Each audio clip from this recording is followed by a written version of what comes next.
You're listening to Turi Ryder's She Said What podcast. I'm Turi, along with Marci Persky. In this installment, Marci is run over by the Betty White challenge. I am nearly run over by my own car, and my mother will soon be returning home from the hospital, possibly because she's made them nuts too. The internet launched the Betty White challenge for people to celebrate Betty White by donating to their favorite rescue or sanctuary or shelter. And so the Flagstaff Mall decided to put on a big event. We weren't even close to prepared.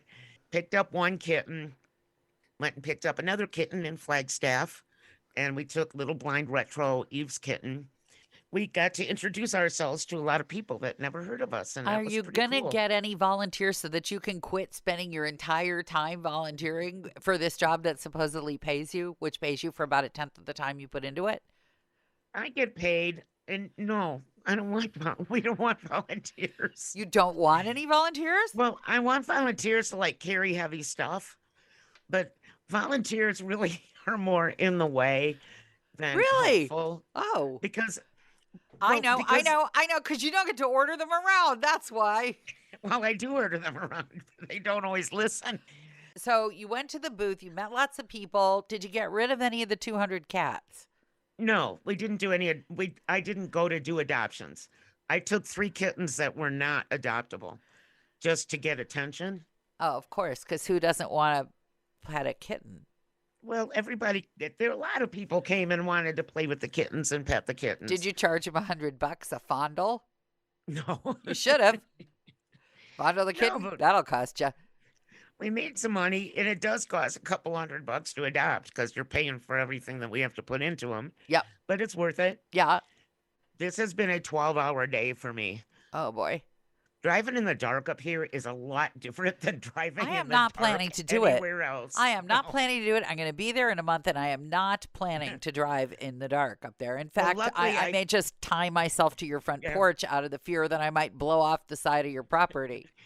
I was driving Clifford, the big red truck. Clifford's brights are really, really, really bright, which came in handy because lately we've had a lot of elk hanging around. Pesky elk. Well, I love the elk. Speaking of cars with electric and brights, I'm starting to feel like my car is signaling to me that it is going down for the third time. I'm starting to get that vibe because its new trick is that it refuses to go out of park. And then, that's not good. And then you have to press the little emergency override button. But then as soon as I do that, all the electric on the car goes out. But it only goes out for a while. You just don't know how long it will be. It might go out for a trip downtown during which your wipers don't work, your speedometer doesn't work, you can't open the window or use your horn or signal right or left. And then you think, damn, this is totally effed. I'm going to have to get rid of this car. And then the car hears you thinking this, and then the next time you get in, everything's hunky-dory. So I think it's time to trade in your 100-year-old hoopty for a 90-year-old hoopty. I'm waiting. I have set a goal. Other people do the ice bucket challenge. I do the how much my... That's right. The hoopty challenge is what I'm doing. The car's got 180,000 miles on it. I've got cars with more mileage on them than that. Actually, yes, we have high mileage vehicles as well. It has 180,000 miles. It would be in great shape if it weren't for the spousal unit who refuses to back up when the car first comes in contact with something. Once the car comes in contact with something, his MO is just to keep dragging the car down the length of whatever it is that it's come in contact with. So that instead of a little ding, you get a right down the side of the car. So it does have that. And being in the Midwest, wherever you scrape the paint off, there will be rust. You've heard of that movie, perhaps? There Will Be Rust? Yeah. I remember I had what we called the Fred Flintstone car when I lived in the Midwest. Yes, you did. Where I could put my foot right through the bottom and just stop. And I've had those too. Now it's me in the car. Now this is a grudge match. I've got to make this car, despite mechanics saying to me, are you sure you want to put any more money into this car? Now I'm thinking it's it's got to last. It's got to last 2.5 years, just till the small cutie is No. done with college. It's got to last. Well, the other thing is, I want an electric car, but I want an electric car that goes 400 miles. And Yeah, good unless, luck with that. yeah, right. But in 2 years, it'll be a no big deal. Maybe. Yeah. They already I mean, make them. we thought by now that we'd be flying around in hoverboards like the Jetsons. No, they already make a car Little that does pods. this. No, they make a car that does this. It's just a zillion bucks.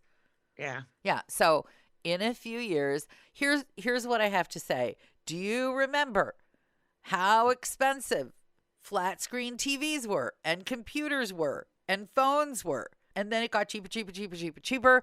So I just have to catch this wave of electric car at the right point. That's my belief system, even if it means I'm freaking walking for the last year. We might not have any electricity in 2 years. Who knows? Oh, don't say that. Don't say that. That's why you live up here. No. Solar panels on top of your house. Anyway, so it's a grudge match now, me and the car and the mechanic who's trying to warn me against putting any more. It only has heat on the left-hand side, no heat on the right-hand side. Pity the passenger. I'm toasty. They're turning blue. And my answer is, it's colder out there on the side of the road. You don't like it? You can get out and wait on the side of the road. I did that with my Libyan Deathmobile, my very early minivan that was black with a red stripe. And that thing had no air conditioning. It had no heat. It made the weirdest noises. The radio worked when you like pounded on the dashboard. But I was perfectly fine driving it till somebody like slammed into the rear end and totaled it. Well, I keep hoping. Like I made a really sharp turn today, almost in front of somebody, hoping they would maybe hit me. But no. Can I also just say there is just nothing harder than trying to donate stuff anytime, but especially in January, because Really? everyone is doing their New Year's resolution of purging. The first stage of this rocket was I tried to give it to various agencies that indicated they might need things like this. And places, nonprofits are very picky right now. Like, well, we're not. Bring it with you. Yeah. Bring it up to my hodgepodge thrift store that keeps hospice free. Needs all that stuff. I am not paying $50 for a suitcase to bring you my old junk. Yes. First, I tried all these different agencies, like schools that teach music. Would you like these two beautiful guitars? Oh, no, we're switching to smaller sizes. People are very picky. I'm going to go to your hodgepodge thrift store. I want to go there. I think I will. But I'm not schlepping an extra suitcase worth of crap. I will drop it off here so that the Howard Brown Clinic can benefit. But it's annoying. You try and be a matchmaker and place things, and people just... I don't know. It's very odd. It's like the nicer you're trying to be, the more difficult they are. Well, isn't that like one of the 10 Commandments? Well, I will say this. My mother was recently in a medical setting, and she went there quickly. So I stopped by her apartment and picked up a few essential things that she needed. Oh, and I stopped by the Walgreens to get a bunch of dark chocolate for her because she likes that. And I must have called 25 times from her apartment to ask her, what do you need? And it's 12 degrees. And I drop everything off at the security desk. And as I'm leaving, my phone rings. And I say, hey, I'm just leaving now. And this is my mother. No good deed goes unpunished. I say to my mother, so it'll be brought up to you. And I give the list of all these things. And she says, did you bring a comb? Really? Yeah. The nice thing about being in the hospital is you don't have to comb your hair. Actually, that's kind of what I said. I said, the good news, Mom, is that right now, because of COVID, nobody's coming in and nobody's going out. And so the only people who will see you with your hair all messed up are the nurses and the doctors. And I promise you they don't care. So, yeah, did you bring a comb? That was the... Yay. Yeah. 3 hours out of my life. Did you bring a comb? Which I'm pretty sure, by the way, they have in the hospital. So, but lest I tarnish her reputation by making you think that her only skill is a slight lack of gratitude, she is also a champion complainer. There are people waiting to get into hospitals. There are people desperate for care. My mother is complaining about the level of salt in the food. And probably that's a good sign. If she's well enough to complain, she should be well enough to go home. But her caregivers got sick too. What about substitute caregivers? Funny you should mention that. Yeah. A few years ago, when it became very clear that my mother and my now deceased father could not function by themselves, I said, you need to get some help there so that people don't fall. And she approached these random two people in the lobby of the hospital. I was picturing a sign on a phone pole. No, she goes up to these people and she's like, I need people to come to my house and take care of them. They're like, oh, yeah, sure. This is a big city hospital. No problem, lady. We're happy to. So we had to call the doorman of her building and say, like, she's going to show up here with two random people. Do not let them in. Yeah. Oh, my God. I know. The thing about her is that if she were nuts all the time, we might be able to do something. But she's only nuts some of the time, and we haven't detected the pattern yet. Yeah, you've got to get the algorithm down. Yes. I've been working on it since I was 9. It could take you till you're 90. It might. Sorry. It's been several decades I've been trying to figure out how to know when my mother is in her right mind and when she's just nuts. It's hard to know. She's funny, though, my mom. I have to give her credit. She said, when you start a sentence and you say, well, it was really bad, but not as bad as, she said, well, when it comes down to food, now I can say, well, it was really bad, but not as bad as this hospital food. Now, I want to point out also that many years ago when not many, maybe 15 years ago when my parents were still, a functioning, we can get out by ourselves couple, this was one of the weirder things that they used to do. It happens that this hospital overlooks Lakeshore Drive and Lake Michigan. It has a beautiful view. And so they used to go to the hospital cafeteria. Out to eat? Yes. That was their idea. They would go out and have lunch in the hospital cafeteria. Oh, my God. Because it That's so awful. I know. Because it had such a nice view. And there's so many places to choose from in Chicago. I will say this, though, to be fair to her, there are not many restaurants in Chicago that have a view of the lake. There are some, but not many. Not as many as you might think there were, considering. Yeah. Not as many as perhaps there should be.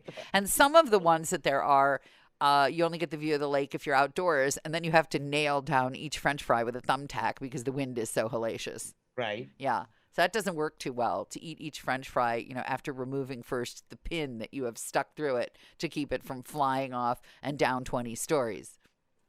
Yes. We do not eat outside very often up here for the same reason. Really? Windy, is it? Very, very. It would blow a hamburger down the street. Really? That's impressive. In a bun, stacked with like lettuce and tomato and pickles and stuff like that. No mushrooms. That wind then, that really packs a wallop, that wind. Yes. Yes, it's a very wallopy wind. Mm-hmm. Then you understand. Everything you eat must be nailed down when you have a picnic on the lake in Chicago. I do know that. Velcro at the bottom of your hamburger. Velcro. Thanks for listening to Turi Ryder's She Said What podcast. If you'd like to do us a great favor, please leave us a good review wherever you hear this podcast. You can follow us on Instagram at Turi Ryder's She Said What. And you might also enjoy my book, She Said What? A Life on the Air, which you can find any place you buy your books or on Amazon.